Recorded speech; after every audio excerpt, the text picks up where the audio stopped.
Hola, ¿qué tal? Buenas tardes. Bueno, siguiendo con la jornada del día de hoy, vamos a proseguir con el segundo panel, que trata de lo que es actualidad en gestión de la inocuidad. Bueno, hoy nos va a hablar Mauricio y Gerardo sobre algunas actualizaciones que hacen algunas normas o estándares de calidad a nivel internacional reconocidas por la Iniciativa Global para la Inocuidad Alimentaria, la GFCI. Y bueno, hoy Gerardo nos va a hablar de lo que es actualización en FCC 22000. Lo voy a presentar, muchos seguramente ya lo conocen como docente de la casa, pero bueno, hay que hacerlo. Bueno, Gerardo Blasco es ingeniero en alimentos, graduado acá de la Universidad Nacional de Quilmes. Es gerente de Tasque Consultores, docente de la casa de grado y posgrado. Es director de la Diplomatura en Gestión de Integral de Empresas de Industrias y Servicios de la UNCI. Posee más de 15 años de experiencia en las áreas de calidad e inocuidad de los alimentos, o sea que es también auditor líder en FCC 22000, BRC y IFS, entre otras. Bueno, Gerardo, te dejo. Vale, gracias. Bueno, como decía Pablo, el tema que estoy realmente muy contento de hablar hoy es sobre el nuevo esquema de la FCC 22000. En los distintos seminarios que tuve la oportunidad de hablar, en el primero vimos específicamente una actualización sobre las diferentes normas, hace ya 4 años prácticamente, y hoy estamos ya hablando de 2 cambios importantes en 2 de esas normas. Va a hablar Mauricio luego de lo que viene en IFS, y ahí me toca hablar de la FCC 22000. Quizá algunos que ya tienen implementados o que están en el camino de implementar la FCC 22000, con este nuevo cambio tiene algún tipo de miedo o temor que voy a aclarar más o menos ahora en esta disertación. Pero para mí realmente el cambio que se nos viene, el cambio de paradigma que tenemos hoy en día en la gestión de la inocuidad en la industria alimentaria, con este nuevo esquema es la verdad que fantástico. Y voy a tratar de transmitirles un poco el porqué. Para comenzar, ¿qué es FCC 22000? Si bien esto lo venimos viendo y hablando, todos recuerden, es un esquema, ¿no?, que tiene requisitos de gestión de la inocuidad, que una empresa puede certificar, es internacional, se usa en todo el mundo. Las siglas vienen del Food Safety System Certification, FCC 22000. La mayoría lo deben conocer. La complejidad que tiene esta norma comparada con otras es que no es solamente, no tengo todos los requisitos a cumplir para poder certificar en una sola norma o en un solo manualcito. Tengo generalmente 3 componentes. Uno es la norma ISO 22000, otra es la norma, por ejemplo, para la industria de alimentos, que es la que sobre todo a nosotros nos compete, la ISO 22002 parte 1, que tiene toda la parte de buenas prácticas, de prerequisitos, y una parte que está dentro del esquema, que serían eso que llamamos requisitos adicionales. Del cambio que yo les voy a hablar hoy es de lo que trae todo el esquema, resumiendo a los cambios los principales para hablar en 20 minutos, ¿no? Pero lo que sí creo que les pueden importar sobre todo a los que están implementando o pretenden implementar esta norma. No voy a hablar de cambio en estas 2, por lo cual ya es bueno. Estamos hablando de la tercera parte como mucho. Lo que sí les adelanto es que estas 2 están cambiando, pero no voy a hablar este año, que todavía no cambiaron. Pero dentro de 1 año o dentro de 2 años probablemente sean otro tema para difundir. ¿Por qué se desarrolló la FCC 22000? Para terminar de ver esta introducción, fue desarrollada para facilitar la aceptación de la ISO 22000, que es la que ya desde el 2005 algunas empresas vienen implementando. Básicamente, ¿por qué se necesitó ese desarrollo de la FCC? Porque la ISO 22000 no estaba reconocido por el GFCI, por la Iniciativa Global de la Inocuidad de Alimentos que comentó Pablo y que ya venimos nombrando en todos los seminarios. Entonces, ISO 22000 por sí solo no es reconocida por el GFCI y ahí se elaboró este esquema FCC 22000. Dentro de un poco ver la historia, pero sobre todo me importa el contexto de esta norma, tenemos que, bueno, desde el 2009 el esquema está reconocido, digamos, se publicó la primera versión, o sea que del 2009 ahora ya estamos teniendo el cuarto, que es el que yo les vengo a presentar. La norma ISO 22000 comenzó en el 2005, ya tenemos 12 años. En el 2008 se publicó lo que era la PAS 220, que luego se transformó en el 2009 en la 22002 parte 1, y a partir de ahí pudimos tener este esquema reconocido por el GFCI y empezó a utilizarse ampliamente en el mercado. A esta altura ya existían otras normas como IFS, que vamos a hablar luego, o BRC, con un montón de empresas certificadas en todo el mundo. La verdad, dentro del contexto que creo que tenemos que entender con esta norma FSC 22000, es que es la que tuvo el mayor crecimiento exponencial. O sea, desde prácticamente cero en el 2010, actualmente ya tenemos, no recuerdo si acá dice, pero estamos teniendo 15.000 certificados de estas normas en el mundo, que ya está alcanzando a los otros esquemas que había. O sea que realmente es muy aceptado y se utiliza mucho en el mercado. Hay 100 organismos de certificación, más de 1.500 auditores, solo como para tener idea de, acá está, 15.000 certificados en 140 países, para tener una idea de la magnitud. O sea, ya hoy en día, este esquema FSC 22000 está dentro de los esquemas más certificados a nivel mundial. Pero nos trae este cambio muy importante. No se ve acá el mapa, este es el mapa del mundo, pero si se fijan en Argentina tenemos más de 200 certificados FSC 22000. ¿Y por qué quiero que nos introduzcamos en contexto y el por qué a mí me pone contento este cambio de esquema que tenemos? En Argentina, dentro de las normas reconocidas por GFCI, es por mucho la más certificada.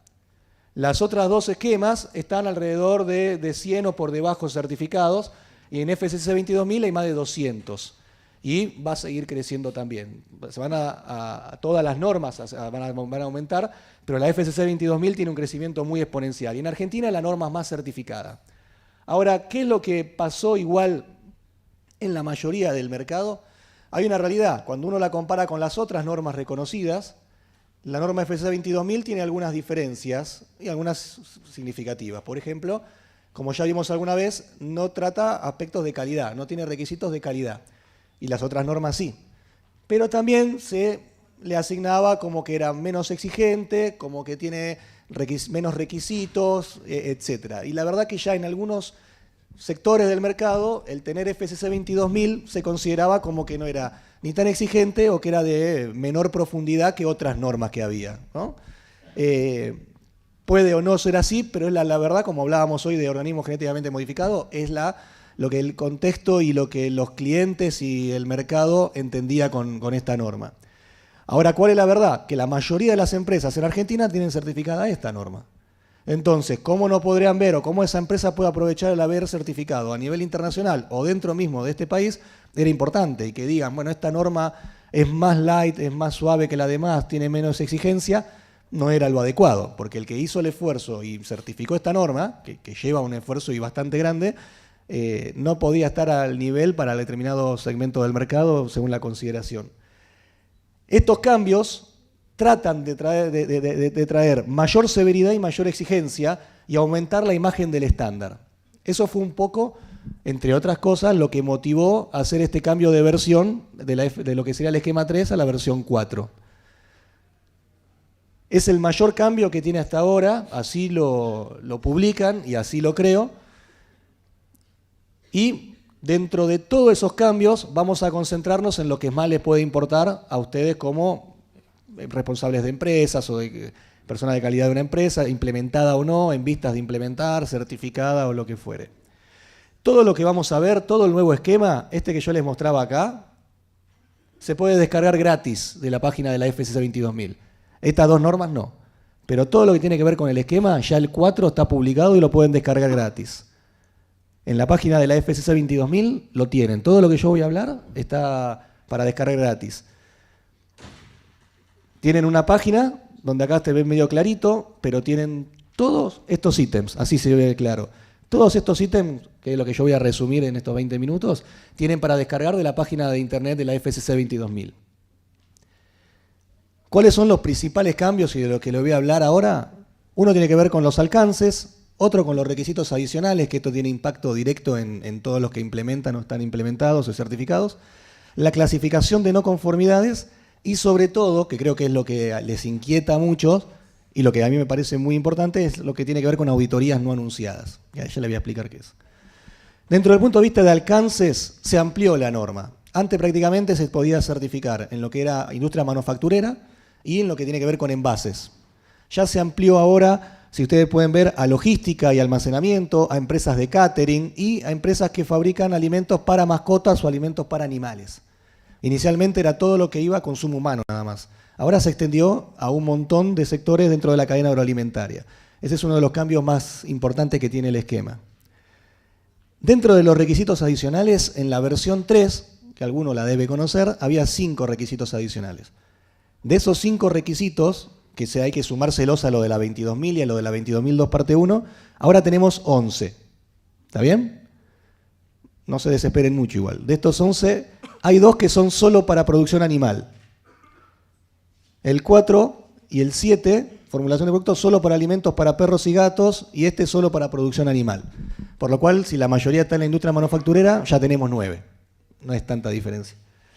Más allá de eso, el 11 es cómo usar el logo de FSC 22.000. O sea que también podríamos no considerarlo, tendríamos ya 8 requisitos para implementar. Bueno, dentro de esos, yo no tengo el tiempo para tratar todos en profundidad, sí tomamos algunos que nos parece que son los que tienen el impacto más grande. Gestión de servicios ya estaba en la versión anterior, ¿no? Así que sobre ese. Supervisión del personal también ya estaba en la versión anterior, así que no tenemos hasta ahí nada nuevo. Igual que gestión de materiales suministrados.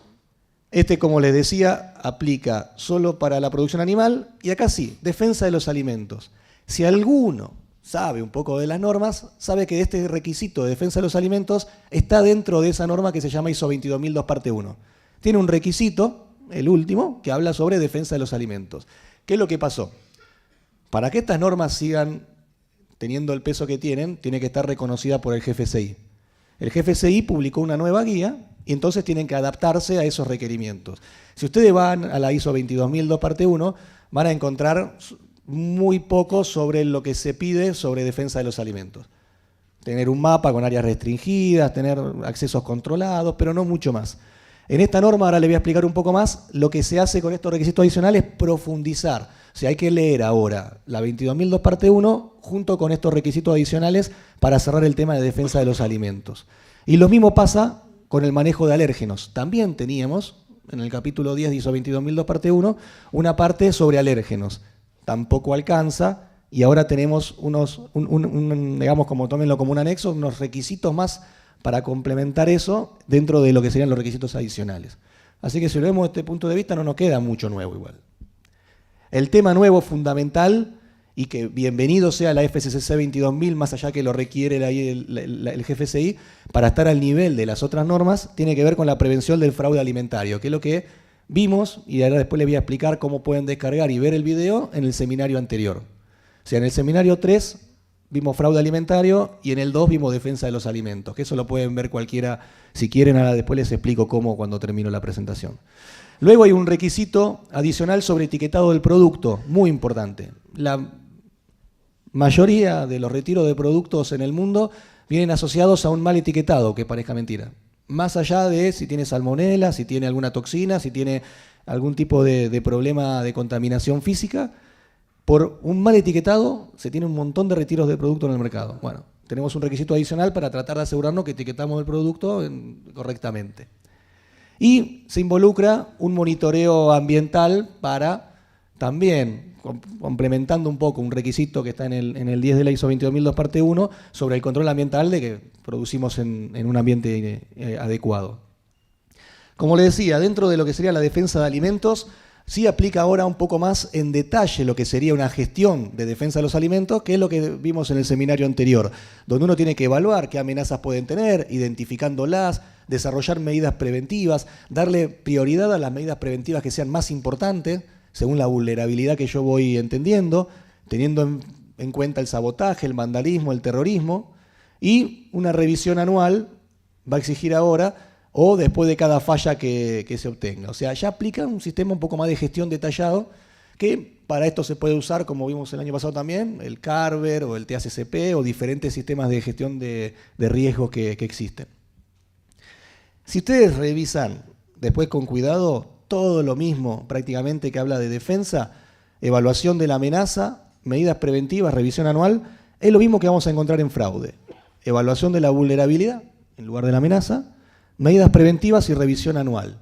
O sea que desde el punto de vista de gestión, como bien venimos sosteniendo, hasta la misma metodología me puede servir para las dos cosas. Obviamente el análisis va a ser distinto, pero la misma metodología de evaluación de riesgo, de vulnerabilidad que use para defensa de los alimentos, la puedo usar tranquilamente para fraude. Y es lo que me está requiriendo ahora, donde yo tengo que identificar cuáles son las posibles vulnerabilidades, o sea, qué materias primas pueden, por un factor económico, por un factor de contexto, porque haya sequías o por lo que fuere, venir con algún tipo de fraude y desarrollar medidas preventivas en base a ese análisis que hice. Si yo tengo una materia prima que es muy, no sé, compro aceite de oliva, es muy probable que pueda identificar que la posibilidad que me venga con un poco de fraude es posible. Y entonces desarrollar una medida que podrá ser comprarle a un proveedor confiable, certificado, hacer análisis en cada vez que me entra, pedir análisis, hacer análisis al azar, pedir carta de garantía. Después cada uno definirá cuál es la medida preventiva para evitarlo. Y obviamente eso dependerá de la prioridad. Va a haber materias primas que pueden ser mucho más susceptibles de ser alteradas y materias primas que no. Materias primas que voy a poder detectar fácilmente en mi proceso, materias primas que no. Un poco apunta a todo eso, sería, a mi entender, desde el punto de vista de requisito, el nuevo cambio y el más importante que tiene esta norma. En los otros temas se profundiza o no tiene un impacto más muy alto como el que dice control ambiental, porque ya generalmente la empresa que lo debería hacer lo hace por otros requisitos. Este sería, desde el punto de vista de requisito, el más importante y el que va a implicar que el que tiene un sistema ya certificado tenga que hacer un trabajo importante para poder mantener la certificación. Y para el que lo está haciendo ahora adelanto un poquito nada más, pero si va a certificar a partir del 1 de enero del 2018 ya tiene que tener esto en cuenta. No tenemos mucho tiempo. No es como en otros cambios de norma que tenemos 2 o 3 años para adaptarnos. Ya a partir del 1 de enero del 2018 tengo que tener mi gestión del fraude implementada. O sea que si voy a certificar en enero, febrero, marzo, abril, ya me está quedando menos de un año para poder implementarlo, ¿no? Más allá de todo lo que me falte. Otro de los cambios también, probablemente para ponerla al mismo nivel que otras normas que hay en el mercado, tiene que ver con la clasificación de las no conformidades. En esta norma se utilizaban no conformidades menores y mayores, y hoy en día se generó la no conformidad crítica también, ¿no? Que eso básicamente hace de que uno pueda perder o quede en suspenso el certificado. Otro de los cambios que sostenía esta norma y que ahora no se va a poder hacer más y la diferenciaba un poco de otras es que no se va a permitir más el dar oportunidades de mejora durante la auditoría. O sea, básicamente, y algo relativamente lógico, es para ver conformidad y si generarán o no conformidades o no conformidades. Pero no se va a utilizar más la oportunidad de mejora o la sugerencia dentro del esquema FSC 22000, que si hay muchos que están certificados, era habitual y era una herramienta. Eso no va a estar más disponible. ¿Cuándo se va a emitir una no conformidad crítica? Cuando se asegure de que se tiene directamente afectada la legalidad o la integridad de la certificación o la inocuidad del producto. O sea, si yo veo que salió producto al mercado con alérgenos, sin identificación de alérgenos, eso probablemente sea una no conformidad crítica. Y así algo que sea de un impacto muy grande en donde yo tenga certeza de que se incumplió la legalidad o directamente la inocuidad del producto. ¿Qué va a pasar ante esta situación? Cuando se emita una no conformidad crítica, el certificado será inmediatamente suspendido y en 6 meses tiene que ser levantada esa no conformidad, si no la empresa pierde el certificado. ¿Está bien? Si eso pasa en la primera auditoría, tiene que hacer toda una auditoría completa posterior.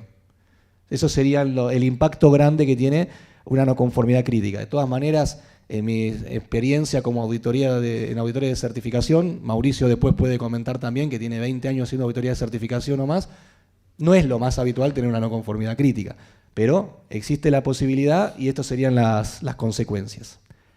Y ahora el cambio más importante, el que yo les digo que es como que para mí trae un cambio de paradigma y que para mí es bienvenido. Sé que a algunas empresas le va a dar un poco de miedo esto, pero es un cambio fundamental y que hace crecer mucho todo lo que los profesionales de la industria de alimentos tratamos de lograr día a día y que nos cuesta mucho, ¿no?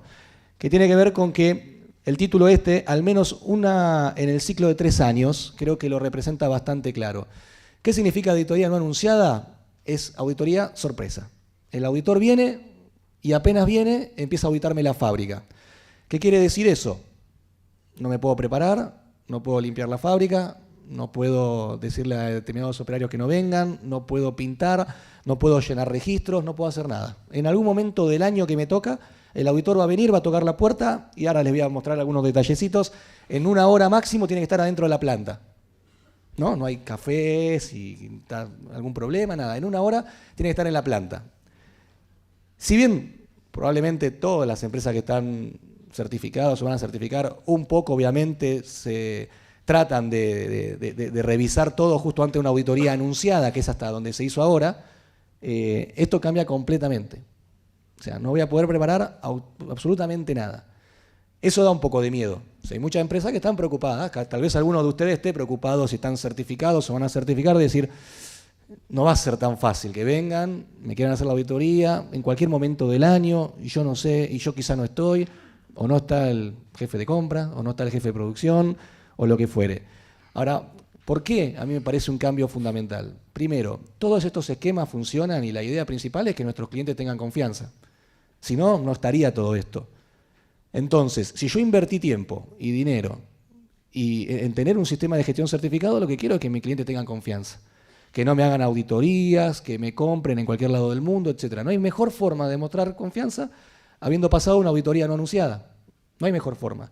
Nos guste o no. Yo cuando empecé, hace varios años en lo que tiene que ver con la gestión, la verdad que nunca se habló de tener auditoría no anunciada. La gestión era algo en donde uno va, por ejemplo, a auditar y la empresa muestra lo que tiene, se confía, no es policial, no es nada, y se tomaba como que la buena práctica es auditoría anunciada. Y está bárbaro.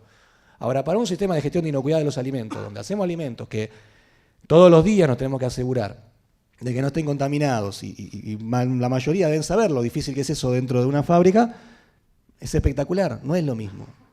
Entonces, para el que se siente un poco preocupado, lo importante acá es que va a ser 1 cada 3 años. En realidad traté de, con este esquema, poder ser lo más gráfico posible. El sistema de certificación de la FSC 22000 tiene un certificado que dura 3 años, ¿no? En el año 0, si yo voy a certificar hoy, voy a tener 2 fases de certificación, no importa, son 2 auditorías, y después voy a tener 2 seguimientos anuales. Primer seguimiento en el año 1, segundo seguimiento en el año 2. Y en el año 3 yo tengo la renovación del certificado, donde tengo un nuevo certificado. Lo que va a obligar el nuevo esquema FSC 22000 a partir del 1 de enero de 2008 es que uno de estos 2 seguimientos sea no anunciado. Entonces, si por ejemplo a mí me toca acá, hasta que no me toca de nuevo el ciclo con el año 1, no voy a tener una auditoría no anunciada. Salvo que elijan. Lo que pueden elegir ustedes es que estas dos sean no anunciadas. Pero eso ya es selectivo. ¿Cuál es la diferencia fundamental de este esquema y por qué le digo que es un cambio de paradigma? Las otras normas de nivel como BRC y FS tienen, y ya tienen desde hace varios años, y FSC no, la posibilidad de la auditoría no anunciada, de la auditoría sorpresa. Las dos tienen. Las otras 2 normas que se usan en Argentina, que son IFS y BRC, tienen el esquema para poder certificar con auditoría no anunciada. Pero es optativo por la empresa. ¿Puede un cliente para comprarme, requerirme que tenga una auditoría no anunciada? Sí, puede y eso pasa. Pero en definitiva soy yo, la empresa que va a certificar, la que elige. El cambio de paradigma con este esquema es que ya no elige más la empresa. Lo que puede elegir es si los 2 seguimientos son no anunciados. Pero uno de los 2 sí o sí va a ser no anunciado, por lo cual aumenta, a mi entender, el nivel realmente y va a aumentar la percepción de este esquema en el mercado. Y si casi todas las empresas en Argentina están certificadas con esta norma y exportamos y nos vendemos a clientes importantes también internos, va a aumentar el valor de todo el que ya hizo un esfuerzo para tenerla. Y va a aumentar el valor de los que estén pensando en certificar esta norma y espero la posicione dentro de lo que también el mercado percibía de exigencia. Porque por lo menos al momento sería la única norma que exige obligatoriamente una auditoría sorpresa. Que eso trae un montón de cosas aparejadas. Pensando que esto se entendió, que sería 1 cada 3 años, salvo que yo elija, lo que no se puede elegir no anunciado es, obviamente, ni la certificación ni la recertificación. Eso siempre sigue siendo anunciado. ¿Está bien? Características del programa de auditoría no anunciada. La fecha la pone el organismo de certificación, obviamente, si no, no sería sorpresa. Yo no voy a saber cuándo me van a venir a certificar. No se va a anunciar esa fecha a la empresa que quiere certificar. La auditoría no anunciada tiene lugar durante las horas de trabajo, incluidos turnos nocturnos. Acá me quiero detener un segundo. Yo hace un par de años también, no me acuerdo si el año pasado o el anterior, les dije, o el primero, que la auditoría no anunciada era lo que iba a venir. Les guste o no, auditoría no anunciada era el futuro. Por ahora, primero fue no obligatorio, ahora es obligatorio una cada 3 años. A la larga va a ser obligatorio la auditoría no anunciada para mantener un esquema, porque es la mejor forma de demostrar confianza. Bueno, ya se vino, o sea, pasaron 3 años y ya hay una norma que tiene el esquema con obligación de tener la auditoría no anunciada. Les soy sincero, lo que va a cambiar con el tiempo, a mi entender, dentro de 3 o 4 años lo hablamos, son las auditorías fuera de los turnos normales. Si la empresa trabaja 3 turnos, hay que auditar el turno noche. Imagínense una auditoría no anunciada en el turno noche. Hoy en los que tienen fábrica, digamos, o conocen fábricas, auditoría no anunciada en el turno noche. Y ahí quiero ver si la empresa realmente cumple con todo lo que dice que tiene que cumplir. Créanme, aunque parezca difícil, a veces, no sé, el auditor todavía no va a auditar de tanto de noche, empieza un poco temprano, pero esto se viene también porque lo que se pretende es que poder dar confianza con las auditorías. Se van a poder bloquear unos días, si yo tengo una parada siempre de 15 días de la fábrica para mantenimiento general o algo, eso se va a poder bloquear como tiene la mayoría de las normas. En la auditoría no anunciada, en esa auditoría sin previo aviso, básicamente se va a ver el 50% del tiempo en áreas productivas, se van a ver los PCC, las PPR, o sea, las buenas prácticas, todo para ver cómo la empresa trabaja. Se va a centrar en eso sobre todo. La auditoría comenzará con una inspección en la instalación, o sea, ya el auditor no es que arma un plan como quiere y puede ir a planta el segundo día, por decirlo de una manera, o a la tarde. A la hora de que entró al sitio tiene que estar auditando en la planta.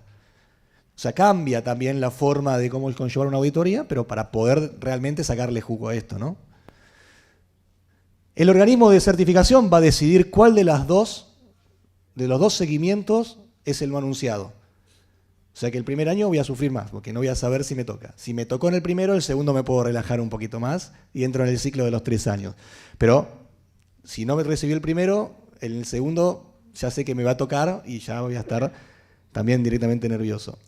Si el acceso es negado al auditor, bueno, estos son detalles, la organización será responsable de todos los costos y si hay sitios secundarios como, no sé, otra instalación, un almacenamiento o algo, también van a ser auditados en la auditoría sin previo aviso. Como para que tengan en cuenta.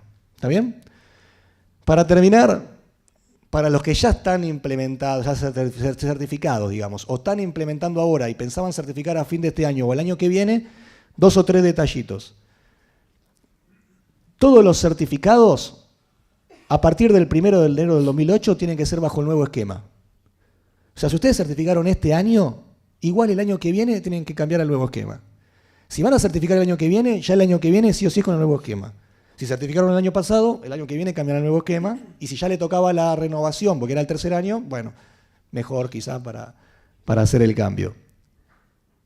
El tipo de auditoría que se va a hacer para reemplazar el certificado anterior se va a llamar actualización. Y siempre, como les digo, como si fuese la primera, va a ser una auditoría no anunciada, una auditoría anunciada. Entonces, si a mí me tocaba el primer seguimiento el año que viene, igual va a ser una auditoría de actualización anunciada. Por ende, si lo quieren leer de otra manera, la primera auditoría no anunciada para los que están certificados recién llegaría en el 2019.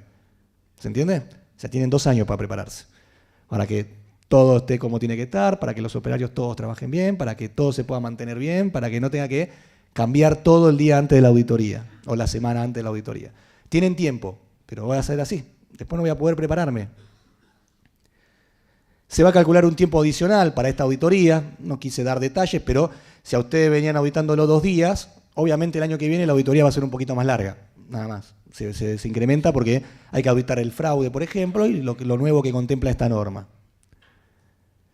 Esto para que les quede en la presentación va un poco más en detalle de lo que yo les comenté recién, ¿no? En el 2018 la de recertificación se sustituirá por una de actualización y si le me tocaba una de vigilancia, también por una de actualización, siempre anunciado. Otro aspecto a tener en cuenta, ya saliendo de estos 4 aspectos importantes, que esto ya lo tenía la FCC 22000 y lo tienen todas las normas reconocidas por el GFCI, pero que también me parece que es un cambio que tenemos que ver que se viene, tiene que ver con los programas de integridad. ¿Qué son el programa de integridad? Justamente como cada norma de alguna forma trata de de asegurar, y los dueños de los esquemas se aseguran de dar confianza. Y eso implica un montón de cosas. Hay indicadores que se le miden a las certificadoras, ¿no? El que viene a certificarme, bases de auditores, auditorías testigos donde van a ver si el auditor hace bien su trabajo, y se suspenden hasta certificadoras por malos resultados de esto. ¿Esto qué quiere decir? A ver si se lee lo que quiero decir. Yo hoy en día tengo procesos de certificación y me vienen auditores a certificar. Cada vez más esos auditores están a la vista de si ponen no conformidades, de si no ponen, de cuántas ponen, de que si no ponen, que si hubo un problema o un reclamo con esa empresa, si hizo bien o no su trabajo. Pueden ser revisados en escritorio los procesos, pero cada vez hay más auditorías no anunciadas o levemente anunciadas por FSCC, por ejemplo, directamente. Y si esa auditoría da mal, el auditor puede dejar de auditar y la certificadora puede perder la posibilidad de dar certificados. ¿Qué quiero decir con esto? Que el nivel de exigencia que realmente están llevando las normas GFCI cada vez es mayor. Cada vez se busca que el auditor esté más capacitado para poder asegurar en su auditoría y en el tiempo que tiene lo mejor posible que la empresa trabaja en condiciones adecuadas. Ahora lo vamos a estar auditando en momentos que la empresa no sabe cuándo lo vamos a auditar. A veces, tal vez, se hará cada vez más en auditorías en turno noche, o en turno mañana, o en intermedio, con cambios de turnos, etc. Por lo cual, ¿qué es lo que a mí por lo menos me parece bueno de todo esto? Hay que trabajar bien. Hay que trabajar bien. No va a quedar otra. O sea, si yo limpio, voy a tener que limpiar todos los días. Si capacito a los empleados y los pongo en los lugares donde realmente son competentes, lo voy a tener que hacer todos los días. Si mantenimiento, tiene que hacerlo mantenimiento preventivo y no tener mantenimientos temporarios por todos lados, lo va a tener que hacer todos los días. Si no, no voy a poder certificar. Y si no puedo certificar, muchos de ustedes todavía me dirán, bueno, a mí no me lo pide nadie, pero hay un montón de empresas que sí, tenemos en Argentina solamente 500 empresas certificadas entre normas GFCI, entre todas las normas. 500 es un número muy grande. O sea, a un montón de profesionales de la industria del alimento le dan trabajo. Realmente encima son grandes. O proveedoras, o lo que fuere. Y cada vez hay más. No bajan las certificaciones de empresas. Suben. Cada vez son más. Entonces, todo apunta a dar la mayor confianza posible. Auditores más competentes, auditorías no anunciadas, auditorías fuera de tiempo, auditorías a los auditores, etc. Por lo cual, todo va a tener que estar bien. ¿Pero a qué trae eso? De que las que están implementadas y certificadas aumente el valor de lo que tiene, que para las que trabajen de última mal no puedan estar certificadas, entonces la que realmente hizo el esfuerzo de estar certificada tenga una competitividad mejor. Cuanto más transparente sea esto, cuanto menos diferencia haya entre normas, certificadoras y auditores, lo que gana es el mercado y el que hace realmente bien las cosas. O sea, el que tendría que tener un poco de miedo nada más es el que no quiere hacer bien las cosas y quiere estar certificado. Ese es el único que debería estar preocupado. Todos los demás, en realidad, es una ventaja enorme estos cambios que se están trayendo con la FSC 22000 y que probablemente, de luego, esto siga, ¿no? Para otras normas, para otros esquemas, para lo que fuere de lo que sería la auditoría no anunciada. Entonces, conclusiones nada más y resumiendo. Tenemos nuevos alcances que acá hay gente que le puede interesar, porque hay gente que son de minoristas o gente de servicio de catering o de servicio de transporte que hasta el día de hoy no podía certificar la FSC 22000. Hoy en día se ampliaron esos alcances como lo que tiene que ver con mascotas, etc.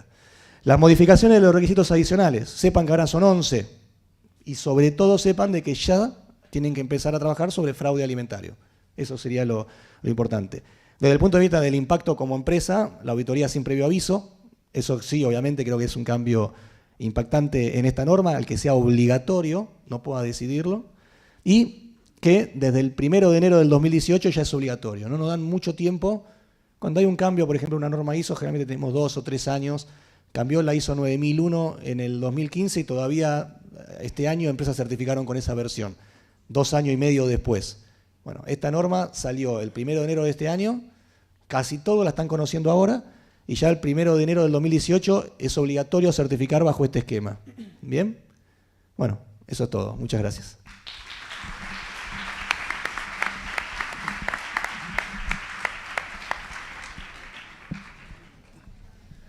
Bueno, les recuerdo que si tienen alguna consulta, la pueden hacer al final de la al final del panel o piden unos papelitos para escribirlas si no se las olvidan. Bueno, ahora vamos a continuar con IFS Food, anticipando la nueva versión. Y bueno, a continuación les presento también a Mauricio. Mauricio Herrera Inostroza es también ingeniero en alimentos, graduado de la Universidad Católica de Valparaíso, Chile. Ha cursado estudios de posgrado en maestría en ingeniería en calidad en la UTN y en alta dirección en agronegocios de la Facultad de Agronomía de la UBA. Posee más de 20 años de experiencia en áreas de inocuidad en alimentos, calidad, medio ambiente, seguridad ocupacional, sustentabilidad y responsabilidad social. Ha liderado múltiples proyectos y equipos multidisciplinarios para el desarrollo de negocios e implementación de servicios de certificación, inspección y control de empresas productivas y de servicios. Actualmente se desempeña como responsable de IFS en Argentina y es gerente de Quality Trust Argentina también.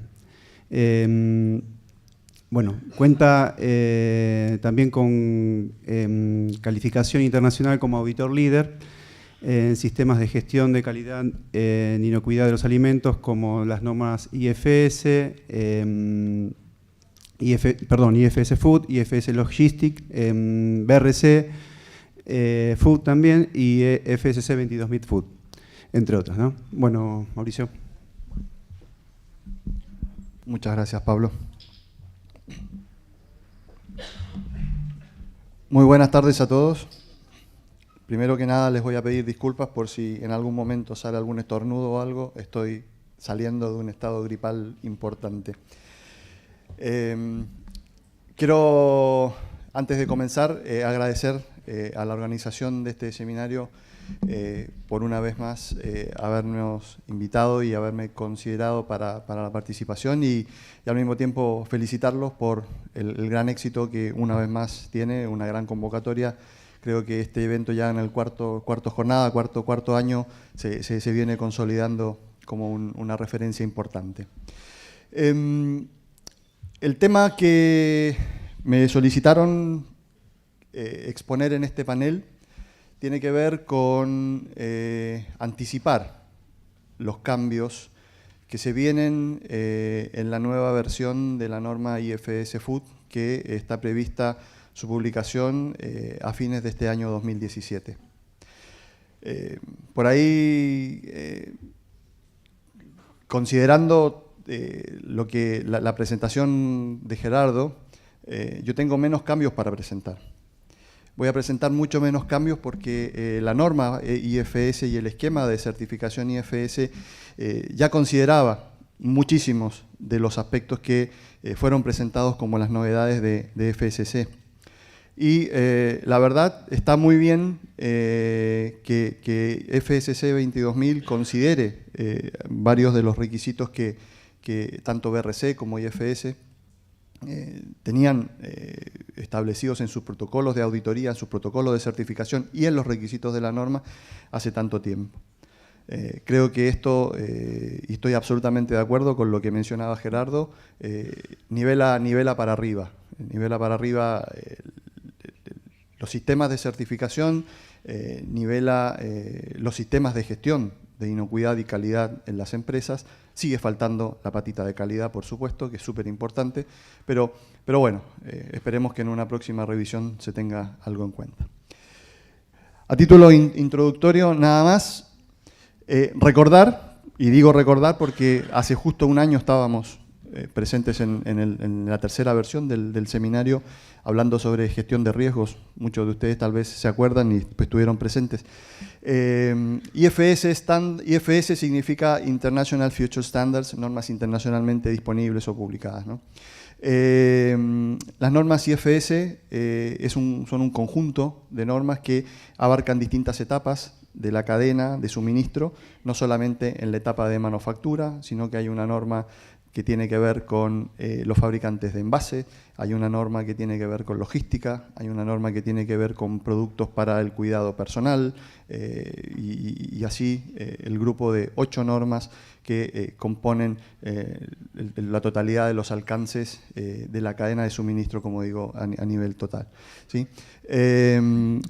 Respecto de las dimensiones, solamente tener en cuenta que además del factor de inocuidad, que es súper importante, y calidad, que tiene que ver con el cumplimiento de las especificaciones de los clientes, cumplimiento de los contratos, los temas de legalidad y autenticidad están presentes y estaban presentes ya hace mucho tiempo en los requisitos de la norma, ¿no?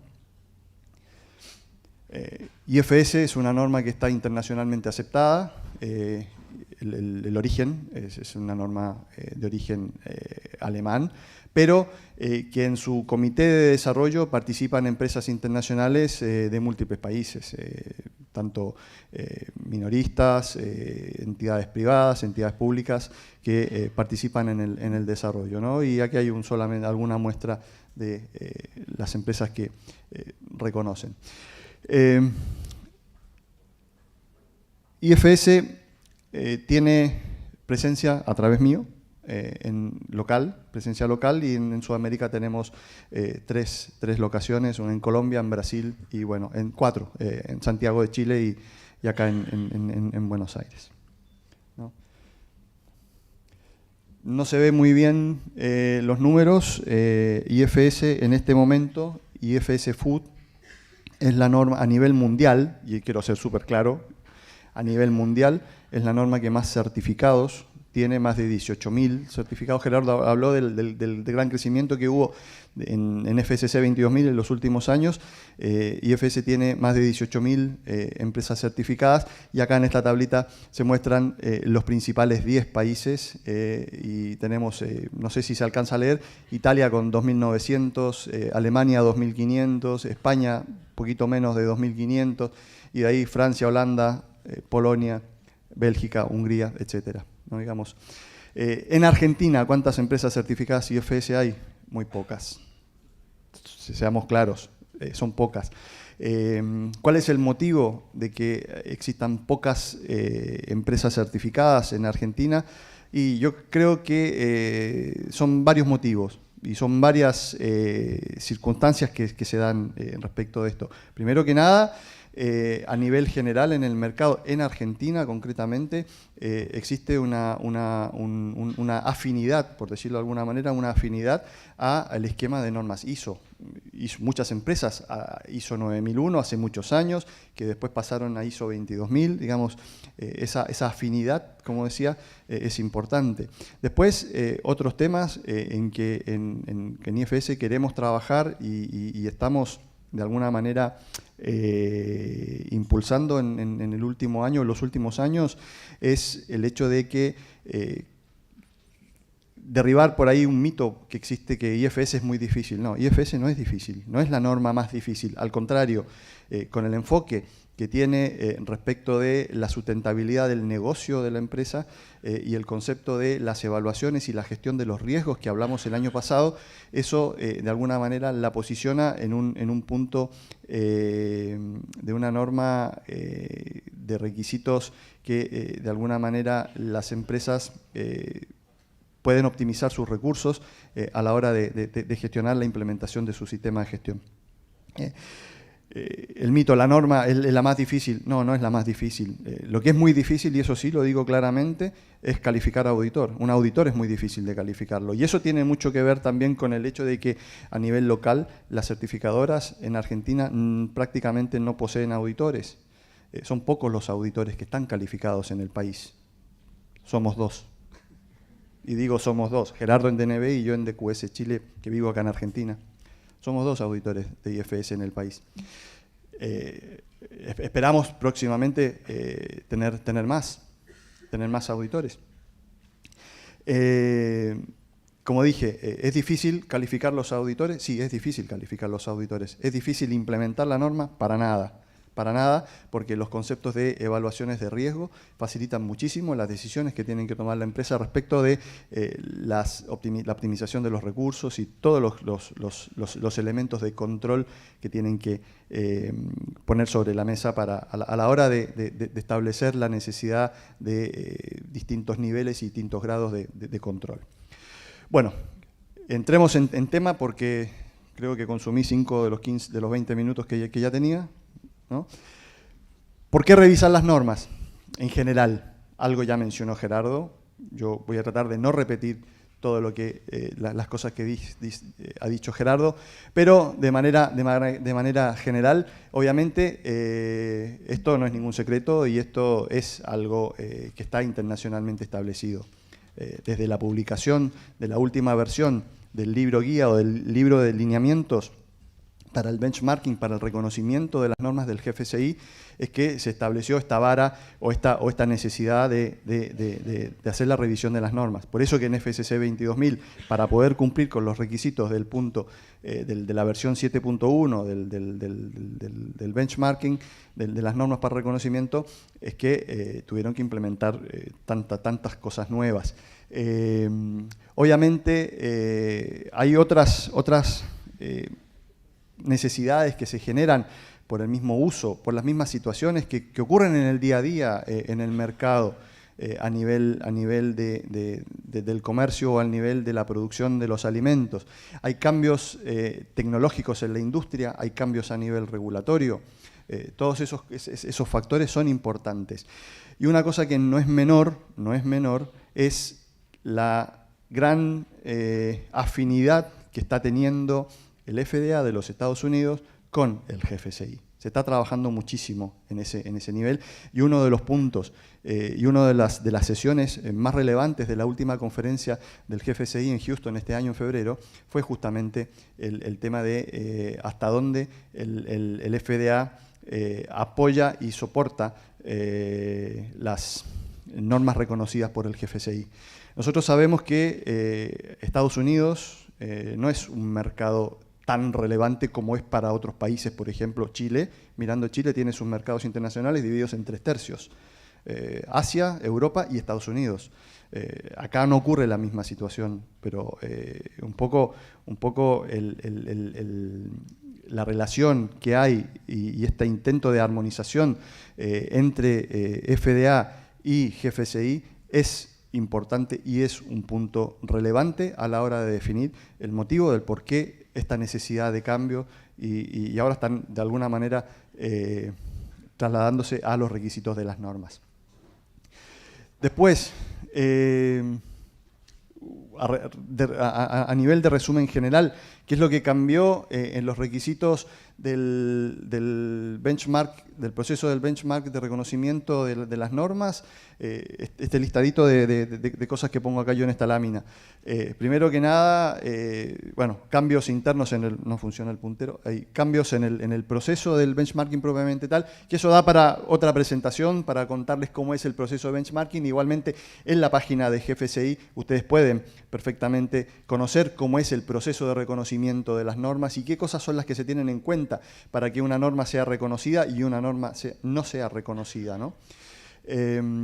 Hay nuevos requisitos en el texto guía del GFCI respecto del fraude alimentario. Esto es la relación que tiene o el impacto del tema Estados Unidos, como les decía, ¿sí? Se amplía el alcance de las normas reconocidas por GFCI. Eso significa que próximamente la norma de BRC Brokers y la norma de IFS relacionada con el tema de brokers y agentes también van a estar reconocidas por el GFCI. Hay nuevas cláusulas respecto de las compras a los proveedores no aprobados, ¿no? Suministros, control de suministros y nuevas cláusulas referidas al cumplimiento de la legislación. Todo esto puesto como títulos generales y títulos grandes. Ahora vamos a entrar en un detalle. Vamos a ir al detalle de la norma IFS Food, la versión 7. Primero que nada, de manera general, contarles qué es lo que no ha cambiado, ¿no? Primero, como decíamos, la estructura de la norma se mantiene. Se mantiene en un solo documento, a diferencia de los 3 documentos que comentaba Gerardo en FSC 22000, tenemos un solo documento, que es la norma que considera los requisitos del sistema de gestión, pero al mismo tiempo también tiene todos los lineamientos y proceso o el protocolo de certificación y todo lo que tiene que ver con requisitos de auditores, esquemas de auditorías no anunciadas, todo lo que implica el proceso de certificación. Una cosa que no es menor y que no ha cambiado y no va a cambiar, y es una diferencia importante entre BRC y IFS con FSC 22000, es que estas normas, BRC e IFS, son esquemas de certificación de producto, no son esquemas de certificación de sistemas de gestión, por más que hablemos del sistema de gestión. Esto es ISO 17065, mientras que FSC 22000 es ISO 17021, desde el punto de vista estructurada o desde la estructura del proceso de certificación propiamente tal. Esto es una norma IFS que está muy orientada en los procesos de la empresa y en el producto, no tanto en el sistema. Y eso, de alguna manera, se traduce en varias ventajas en cuanto al manejo de la norma, en cuanto al manejo de los requisitos de la norma IFS. Decía, ¿qué cosas no han cambiado? La estructura de la norma no cambió. Los 6 capítulos donde están los requisitos siguen siendo los mismos. El capítulo 1, donde se establecen los requisitos a nivel de la dirección de la empresa, lo que tiene que ver con la estructura de la organización. El capítulo 2, donde nos habla de la estructura básica del sistema de gestión y de inocuidad, digamos, control de documentos, registros y HACCP. El capítulo 3, en lo que tiene que ver con todo lo que tiene que ver con el personal, capacitación y los aspectos relativos a la higiene del personal. El capítulo 4 a todo lo que tiene que ver con el conjunto de prerequisitos o programas de prerequisitos que forman parte de la estructura del sistema, ¿no? El capítulo 5, donde tenemos todo lo que tiene que ver con análisis, mejora, auditorías internas y esos aspectos relativos a las normas. Y el capítulo 6, el capítulo fuerte de Food Defense, ¿no? Que ya era un tema que estaba incluido hace mucho tiempo en la norma. Después, otra cosa que no cambia, los 10 requisitos KO. Los 10 requisitos clave que cuando hay alguna no conformidad respecto de alguno de esos requisitos son tan importantes que hace que el sistema, que el proceso de certificación de alguna manera fracase o se interrumpa durante la auditoría, porque la empresa ya sabe que no va a obtener su certificado respecto de eso. Los 10 requisitos KO no han cambiado y no van a cambiar en la versión 7. ¿Qué tipo de cambios? Esta presentación a partir de este momento va a ser bastante práctica en cuanto a que voy a mostrar algunos de los cambios de la norma en cuanto a los ejemplos. Tenemos, primero que nada, en función de les decía, todos esos factores que mencionaba hace un rato, la experiencia práctica de implementación, resultado de certificaciones, necesidades del mercado, etcétera, hay distintos tipos de cambios que se evalúan al interior de los comités, de los comités internacionales de revisión de la norma. En Sudamérica el comité de revisión de la norma está basado en la oficina de Santiago, y en Santiago participamos respecto de estos aspectos. Bueno, hay primero que nada requisitos eliminados, requisitos que una versión respecto de la otra nos damos cuenta que no tiene sentido que sigan estando, porque de alguna manera son cosas que no aportan al sistema, a la riqueza del sistema. Después, por una cuestión de orden práctico también, hay requisitos combinados o reordenados. Voy a mostrarles a continuación ejemplos de todos estos requisitos, ¿sí? Requisitos combinados o requisitos que han sido reordenados, ya sea en el wording, en cómo están escritos, para un mayor entendimiento, para un mejor manejo de la norma. Hay, obviamente, mejoras en la redacción, hay nuevos requisitos. Y acá es donde me voy a concentrar, cuando veamos los nuevos requisitos, un poco anticipándome a lo que les decía cuando comencé a hablar, es que no son tantos los nuevos requisitos en IFS respecto de la versión 6. Y algunos cambios, también pocos, en el protocolo de certificación. Esos son los cambios que les voy a presentar a continuación. Primero que nada, y acá un ejemplo nada más, porque de estos requisitos que han sido reordenados o requisitos que han sido combinados, hay varios. No les puedo presentar todos porque no me alcanza el tiempo, soy sincero. Les voy a presentar, sí, todos los requisitos nuevos. Tenemos un ejemplo. El primer ejemplo es que se combinó el requisito 1.1.1 y 1.1.2 que tienen que ver con las responsabilidades, en el capítulo de la responsabilidad de la dirección. El requisito 1.1.1 decía, o dice todavía, porque la norma está vigente, dice, la alta dirección elaborará y aplicará una política corporativa, una política de gestión, ¿no? Esto considerará como mínimo el enfoque al cliente, responsabilidad ambiental, sostenibilidad, ética y responsabilidad del personal, requisitos del producto, que incluyen seguridad del producto, calidad, legalidad, procesos, especificación. La política corporativa se comunicará a todos los empleados. Ese es el requisito 1.1.1. Después, el requisito 1.1.2 dice, el contenido de la política corporativa se ha desglosado en objetivos específicos para los departamentos relacionados. La responsabilidad y la escala de tiempo para el logro se definirán en cada departamento de la empresa. Bueno, estos dos requisitos se metieron en una licuadora y salió esto. Y ahora el nuevo requisito 1.1.1 dice, la alta gerencia deberá desarrollar, implementar y mantener políticas corporativas considerando como mínimo seguridad alimentaria y calidad del producto, enfoque en el cliente, responsabilidad ambiental y sostenibilidad, ética y responsabilidad del personal. Estas políticas corporativas se comunicarán a todos los empleados y se desglosarán en objetivos específicos en los departamentos pertinentes. En esencia no cambia nada, pero está claro y queda más evidente de alguna forma que la empresa tiene que definir a través de... Y acá una cosa importante, las normas hay que saber leerlas, un pequeño paréntesis, hay que saber leerlas bien cuando habla de los departamentos pertinentes, cuando habla de los niveles adecuados bueno, ese tipo de situaciones son súper importantes a la hora de considerar los requisitos de las normas. Bueno, les decía, este es un primer ejemplo de requisitos que se han juntado. Bueno, requisitos de este tipo hay varios. Algún otro relativo al tema en el HACCP, que se juntaron algunos requisitos, otros que tienen que ver con el control de los documentos o establecimiento del control de documentos, que también se juntaron, pero en esencia, como dije, no cambia nada, solamente el reordenamiento. Requisitos eliminados. Son pocos los requisitos eliminados, pero hay requisitos eliminados. Este es uno. Hoy, en la versión 6, el requisito 1.2.1 dice que debe estar un organigrama estará disponible mostrando la estructura de la empresa.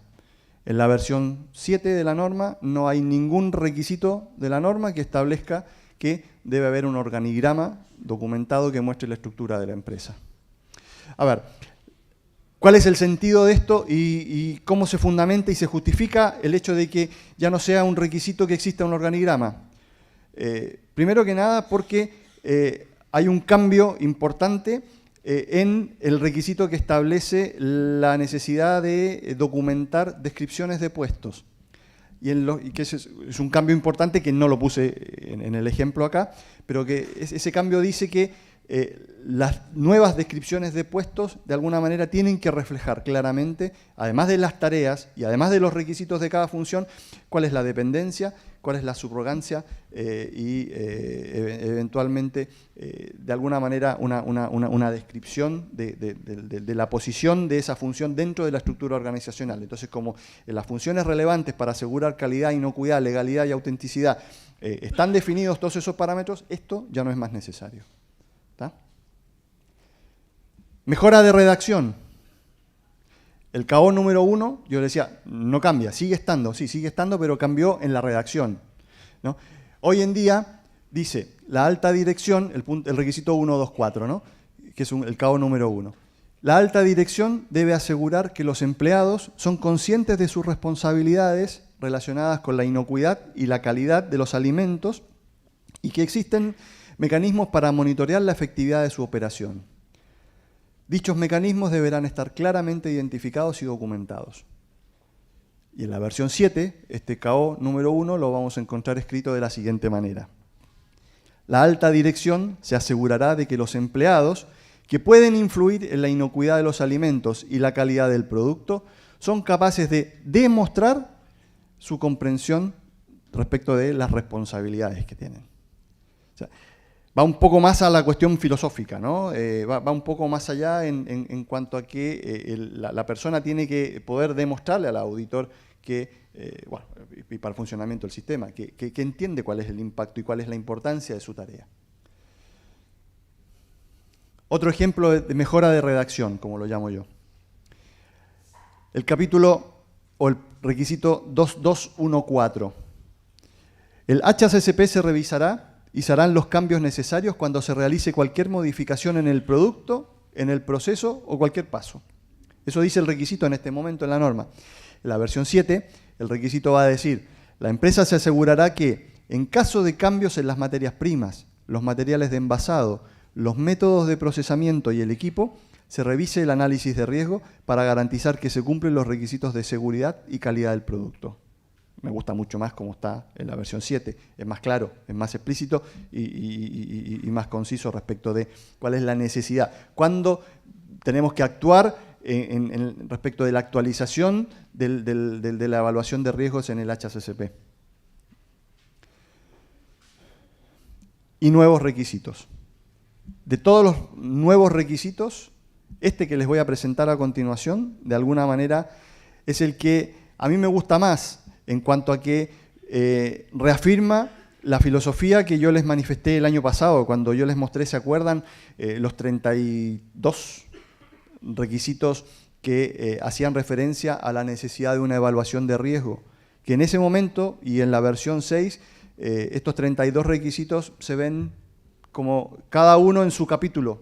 Bueno, hoy en la versión 7, lo que me gusta mucho respecto del tema de las evaluaciones de riesgo, que siguen siendo un elemento esencial y principal de la norma IFS, la evaluación de riesgo como el concepto que te permite tomar las decisiones y establecer las metodologías de control para garantizar, como ya lo dije, la sustentabilidad del negocio de la empresa. Es que el requisito que será parte del capítulo 1, no tiene un número definido final todavía, no lo puedo decir, un número concreto. El requisito se llama Plan de Gestión de Riesgos y establece que se elaborará y aplicará un proceso documentado de gestión de riesgo, de amenazas y vulnerabilidades en relación con la continuidad de la materia prima y el suministro de envases, la seguridad alimentaria, la inocuidad de los alimentos, la defensa alimentaria y el fraude y autenticidad alimentaria. A ver, ninguno de estos, o sea, todos estos requisitos, lo digo al revés, lo digo en positivo, todos estos requisitos que acabo de mencionar, materia prima, envases, seguridad alimentaria, HACCP, defensa alimentaria, fraude, son requisitos que en la versión 6 ya está establecido que debe haber un análisis y una evaluación de riesgo para controlar y mensurar las posibles vulnerabilidades. Hoy en día lo que nos dice es que tiene que haber un proceso documentado de la gestión de riesgo como algo integral. ¿Y por qué es parte del capítulo 1? Importantísimo. Porque el proceso de gestión de riesgos será llevado a cabo por un equipo o equipos de la alta gerencia, que tienen que estar claramente definidos, y será revisado como parte del proceso de revisión por la dirección. O sea, el tema de la gestión de riesgo ahora toma otro nivel mejor todavía en cuanto a que son requisitos de la alta dirección, ¿no? Los resultados del proceso de gestión de riesgo se reflejarán en la política de compras, en el sistema HACCP, en los sistemas de garantía de calidad, en los procedimientos de defensa alimentaria y en las evaluaciones de vulnerabilidad, de fraude y autenticidad alimentaria. Otro requisito nuevo tiene que ver con la autenticidad. A ver, autenticidad y fraude son temas que ya estaban establecidos de alguna manera en los distintos requisitos. Ahora hay requisitos específicos para ser coherentes y alineados con el texto guía del GFSI. Y dice, y son 3 requisitos respecto a autenticidad. Me voy a apurar un poquito porque me están haciendo señas ya. Se llevará a cabo una evaluación documentada de la vulnerabilidad de todas las materias primas, incluidos los envases, para determinar el riesgo de actividades fraudulentas en relación con la sustitución, etiquetado erróneo, adulteración o falsificación. Se definirán los criterios considerados dentro de la evaluación de vulnerabilidad. Segundo requisito asociado al tema del fraude. Se elaborará un plan documentado de mitigación. O sea, ¿identificaste las vulnerabilidades? Bueno, documenta un plan de mitigación del fraude alimentario con referencia a la evaluación de la vulnerabilidad e implementado para controlar cualquier riesgo identificado. Se definirán y aplicarán los métodos de control y vigilancia. Y el tercer requisito, relativo a la autenticidad, dice que se establecerán criterios definidos que determinarán la frecuencia de la revisión de la evaluación de vulnerabilidad. Pero todas las evaluaciones se llevarán a cabo anualmente. O sea, por lo menos una vez al año vas a tener que revisar el análisis de todas las vulnerabilidades que se han identificado. Si una evaluación de vulnerabilidad identifica un mayor riesgo, entonces los requisitos de control y monitoreo del plan de mitigación de fraude alimentario serán revisados y enmendados en consecuencia. Otro requisito nuevo que tiene que ver con la competencia de las personas. Esto es muy específico, es un requisito nuevo, pero es muy específico y dice que las personas responsables del desarrollo y la gestión del sistema HACCP deberán haber recibido una formación adecuada en la aplicación de los principios del HACCP.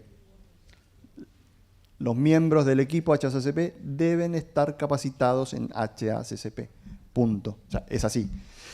Las personas responsables de los puntos críticos de control deben haber recibido una formación adecuada sobre los procedimientos de supervisión y verificación. Relativo al manejo de los contratos y especificaciones, ¿qué se viene? Las órdenes de compra, órdenes de los clientes, ¿no? Contratos y especificaciones del cliente pasarán a formar parte de la documentación del sistema de calidad y deben ser gestionadas y monitoreadas siguiendo los mismos criterios que la gestión de los otros documentos de calidad. Es decir, estos documentos que estamos acá los tenemos que meter a la gestión de los documentos externos del sistema. Algo que hasta ahora pocas empresas lo llevaban de esta manera. Ahora hay un requisito explícito. Este tipo de documentos hay que manejarlos como documentos externos controlados para poder asegurar actualización fundamentalmente. Manejo del material de empaque, otro requisito nuevo. Debe haber un sistema para asegurar el almacenamiento y manipulación de los materiales de empaque y las maquinarias de envasado, dentro y fuera de las áreas de producción, con criterios tales para minimizar el riesgo de contaminación. ¿Cuál es el foco de esto? Esta última línea. Se debe prestar especial atención a los materiales de empaque pertenecientes a unidades parcialmente utilizadas. Las bobinas de empaque que salen de una máquina porque sobró media bobina y la tengo que devolver al depósito, tiene que estar protegida, tiene que estar bien gestionada. Eso es lo que dice este requisito, en definitiva. Las bobinas de envase o los materiales de empaque parcialmente utilizados. Continuidad del suministro de energía. Cuando sea necesario, la empresa contará con un grupo de continuidad eléctrica, un generador, que garantice la seguridad y la calidad del producto en caso de ausencia de corriente eléctrica. Alternativamente, deberá existir un procedimiento de emergencia con el detalle de las actividades para la protección del producto en caso de corte de suministro de la energía eléctrica. Y ahora estamos terminando. Control de plagas, requisito nuevo en control de plagas. Los drenajes, los conductos de cables y todo lo que pueda ser un acceso o refugio para las plagas debe estar equipados con pantallas o protección para evitar el ingreso y trampas para evitar la entrada del ingreso de plagas. O sea, ya no solamente los desagües, los sifones, no, sino que también las vías aéreas y las vías de potencial circulación y anidamiento de plagas deben estar protegidas. Manejo de alérgenos. Se identificará, primero que nada, identificación física y procedimientos de segregación para evitar la contaminación cruzada durante todas las etapas de producción. Secuencias y programas de producción sobre la base de minimización de riesgo. Secuencias de producción. Primero fabrico los productos sin alérgeno, después los productos con alérgeno, cuando se pueda y según corresponda. El seguimiento del plan de análisis de lotes de producción para la validación de alérgenos contiene criterios de riesgo. Tendrán que incorporar criterios de riesgo a ese plan de análisis. Y después se deberá definir un plan de monitoreo para la presencia de alérgenos residuales en el agua de enjuague del lavado de máquinas y equipos. Otra novedad, y esto yo ya lo tengo funcionando en mi teléfono, en mi celular, es una aplicación, un IFS Audit Manager. Esto me permite durante la auditoría ir a dar la vuelta, y esto puede ser en una auditoría interna perfectamente, pero en las auditorías de certificación me permite ir a dar la vuelta con el checklist de auditoría en el teléfono e ir marcando la valoración de los distintos requisitos ya directamente en el teléfono. Y esto se puede traspasar al Audit Express, que es el programa desde donde manejamos todos los informes y situaciones de auditoría. En este sentido, esta aplicación está disponible y va a estar disponible para los auditores de certificación, pero también para el caso de las empresas certificadas que tengan las licencias para el programa de auditorías internas. Consideraciones finales. IFS Food, de manera general, será más orientada en producto y proceso, cada vez más orientada en producto y proceso. Para las empresas será más fácil trabajar con la norma en su sistema de gestión. Se hace más énfasis en fraude, menos burocracia en el HACCP. Eso no lo vieron ustedes en la presentación, pero de alguna manera les anticipo de que hay varios requisitos en este reordenamiento y juntar requisitos. De los requisitos del capítulo 2, hay varios que se juntaron y que, en definitiva, son menos requisitos en cuanto a números. Los 12 pasos del Códex hay que seguir manteniéndolos. Va a haber una revisión en los tiempos de auditoría. Ustedes conocen en IFS, hay un Audit Calculator Time que te permite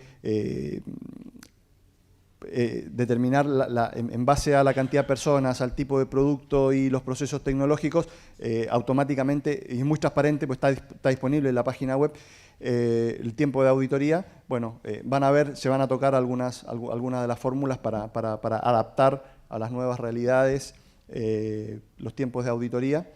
Y como ya les había dicho, la fecha estimada de publicación de la norma es a finales de este año 2017. Bueno, ahora sí, muchas gracias. Me pasé 5 minutos, perdón. Bueno, recibimos acá unas preguntas. Por lo que estuvimos viendo, más o menos todas tienen llegan a una misma inquietud. Lo que vamos a hacer es agruparlas y bueno, van a tener una respuesta tanto de Gerardo como de Mauricio. Sí, así aprovechamos más el tiempo, porque algunas son similares. A ver, para que quede claro, las auditorías de certificación en todas las normas no son en escritorio, son presenciales. O sea, cuando una empresa quiere certificar, el organismo de certificación obviamente va a la planta. La auditoría es toda in situ, por decirlo de una manera. Puede revisarse alguna documentación previa, pero los tiempos estipulados, como por ejemplo en IFS, Mauricio comentaba que se puede calcular directamente hasta en la página, eso es todo anunciado, todo en planta, ¿no? Y en la empresa. Lo que se hace auditorías de escritorio son a las certificadoras. Eso estaba en la parte final de mi presentación desde el punto de vista de lo que sería el programa de integridad. O sea, hasta ahora, en muchos casos, y sobre todo en Argentina, que estamos lejos, lo que tuvieron las empresas certificadas en Argentina son básicamente auditorías de escritorio. O sea, alguien en Alemania agarraba una auditoría de IFS, Mauricio me corrige cualquier cosa, aunque esté hecha en Argentina, y la revisaba por completo. Lo que está pasando cada vez más, y ya hay casos de eso, es que IFS viene y audita una empresa certificada IFS por cualquier certificadora y ve si el trabajo fue bien hecho, digamos, in situ. ¿Me explico? Eso es lo que yo me refería con el programa de integridad, que lo tienen todas las normas con diferencias, pero todas apuntan más o menos a lo mismo. ¿Cómo se acuerdan comercialmente las auditorías no anunciadas? En el caso de FCC 22000, uno de los dos seguimientos no anunciado. Punto. Ya está dentro del esquema. Estará en el contrato de la certificadora, pero no hay mucho más que aclarar. O sea, uno de los dos seguimientos va a ser no anunciado. Ya lo estoy aceptando a la hora de presentarme a certificar FCC 22000. La norma explicita directamente el tema de turnos noches o no convencionales o sábado y domingo. Todo lo que yo puse en mi presentación está sacado de los esquemas, del esquema que pueden bajar de internet. Esa frase que decía que debería considerarse turnos noches es del esquema. No quiere decir que por ahora haya un lineamiento obligatorio de auditar el turno noche o no, y eso podrá depender del auditor, de la empresa, de la auditoría, de la certificadora. Yo lo que les quería comentar con eso es que, así como hace 4 años hablamos de la tendencia de la auditoría no anunciada, y hoy en día es obligatorio, aunque sea una vez cada 3 años, les puedo asegurar que, aunque parezca mentira, también las auditorías se van a hacer fuera de los horarios normales.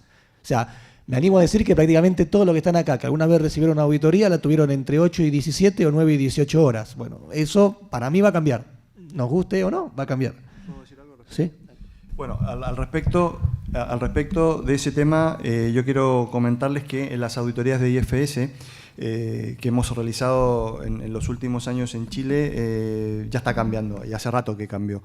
En la reunión de inicio, o sea, en el plan de auditoría, nosotros mandamos y decimos una frase que en la reunión de inicio se acordarán los horarios de las auditorías de las actividades especiales que no podrán ser verificadas en el horario normal de la auditoría. Y eso implica que auditorías en el turno de noche se hacen. Me ha tocado varias veces ya en las auditorías en Chile en los últimos años.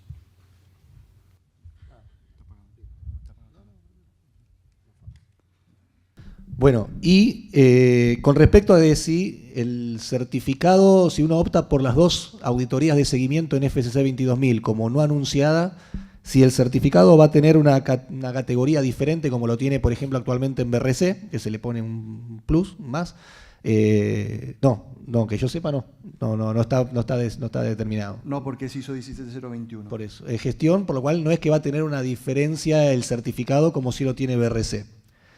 Y después la última, en realidad, tiene que ver con que si hay una lista registrada de métodos contra fraude alimentario, y dar algún ejemplo. A ver, no es que hay una lista de... Lo que hay son metodologías, como vimos el año pasado, de cómo evaluar el riesgo que tengo con respecto al fraude y después definir medidas preventivas para eso. Esas medidas preventivas pueden ser algunas de las que ya les comenté. Va a depender del impacto, ¿no?, que tiene, según el análisis de riesgo, esa posibilidad de fraude en mi negocio, como decía Mauricio, que por ejemplo IFS destaca mucho, y yo definir si o tengo que hacerle un análisis a cada partida que me entra, o comprarle a un proveedor aprobado por IFS o FCC me alcanza, o si tengo que ir a auditar a mi proveedor para ver con qué confianza le puedo comprar, o si le tengo que pedir un balance de masa de cada producto que me vende para asegurarme que no me lo vendió con una parte de otro producto, o lo que fuere. No hay algo estipulado, hay un montón de medidas, pero va a depender de cada cosa. Lo que hay son diferentes metodologías de evaluación. Acá aprovecho, adelantándome nada más, es que recuerden, en nuestra página, en taskerconsultores.com.ar, están las presentaciones de todos los seminarios, de los 3 que dimos anteriormente, y en el anterior, que al igual que este, queda grabado, también puede ver todos los paneles. O sea que todo esto que un poco comentó Mauricio y yo sobre todo, que hicimos referencia a algún seminario anterior, está todo disponible para poder verlo o ver las presentaciones en la página. Y calculo que todas las presentaciones y a su vez el video de todo este seminario también lo van a tener disponible próximamente. Entren dentro de 15 días o un mes, porque lleva tiempo el organizarlo. Pero van a tener todo disponible. Así que ahí pueden ir a ver, por ejemplo, lo de fraude del año pasado, donde se nombraban metodologías y un poco el cómo gestionarlo. Yo tengo una pregunta. Acá hay una pregunta que me llegó. Son 2 preguntas en realidad, de las cuales tengo la respuesta para una sola. IFS, bueno, ¿cuál es la norma para fabricantes de envases? Bueno, la norma IFS para envases es la IFS Pack Secure. Se hizo una... Pack Secure tiene que ver con la Asociación de Fabricantes de Envases de Canadá. IFS busca, de alguna manera, asociarse con expertos en la materia. El Instituto Canadiense de Envases es un organismo de referencia a nivel mundial para esto, y en conjunto se emitió la norma IFS Pack Secure. En la página web de IFS pueden encontrar la norma disponible. Todas las normas IFS están disponibles sin costo en la página web de IFS, que está la dirección ahí. Una cosa importante que tiene que ver con el alcance de las normas de envases para IFS es que a diferencia de lo que es la FSC Packaging, que es aplicable únicamente para fabricantes de envases de la industria de alimentos, IFS Pack Secure es aplicable para la fabricación de cualquier tipo de envase, para cualquier rubro, ¿sí? Lo mismo que la norma de BRC Packaging. Otra que tenía acá era ¿cuántas auditorías no anunciadas pueden llegar a haber en un año? No, el ciclo de auditoría de certificación en FSC 22000 es una por año, ¿no? Certificación, 2 seguimientos. Uno de esos 2 seguimientos puede ser no anunciado, va a ser no anunciado, no sé cuál. ¿Se entiende? Pero no va a haber más de una auditoría al año. No, ¿está bien? Que otros esquemas como BRC tienen otro tipo de frecuencia, pero en FSC 22000 es solo anual. Y hay otra consulta con respecto a la parte de declaración de alérgenos. A ver, todas estas normas hablan de que si yo legalmente tengo que identificar los alérgenos en el rótulo, lo voy a tener que hacer. Si yo exporto, voy a tener en cuenta la normativa del país donde exporto. Y acá dicen, teniendo en cuenta que en Argentina no están. Por las dudas les digo que no queda mucho tiempo, ¿no? Sin que no tengamos legislación. Entiendo que antes de fin de año vamos a tener la legislación publicada. Así que, de última, esto ya dentro de 3 meses tenemos ley en Argentina. Así que no lo tengan en cuenta, pero al igual en el momento de certificar, las normas dicen que si hay alérgenos tienen que estar rotulados. Entonces, no estamos yendo, digamos, en contra de la ley, pero sí puede requerir el auditor de que estén rotulados los alérgenos. No podemos sacar un producto alimenticio con alérgenos sin identificar alérgenos donde exportemos y certificar. No va a ser factible. Llegó una última pregunta de última hora. Dice, ¿cuál es la norma para proveedores de agua mineral envasada? A ver, entiendo que la fabricación y envasado de agua mineral tiene que ver con el proceso de la industria. Entonces, cualquiera de las normas de las cuales hemos estado hablando es aplicable. FSC 22000, IFS Food o BRC Food es aplicable para esto. Yo no termino de entender completamente la pregunta, no sé si tienes algún comentario, pero cualquiera de las 3 normas es aplicable en general a cualquier empresa elaboradora de cualquier tipo de alimentos.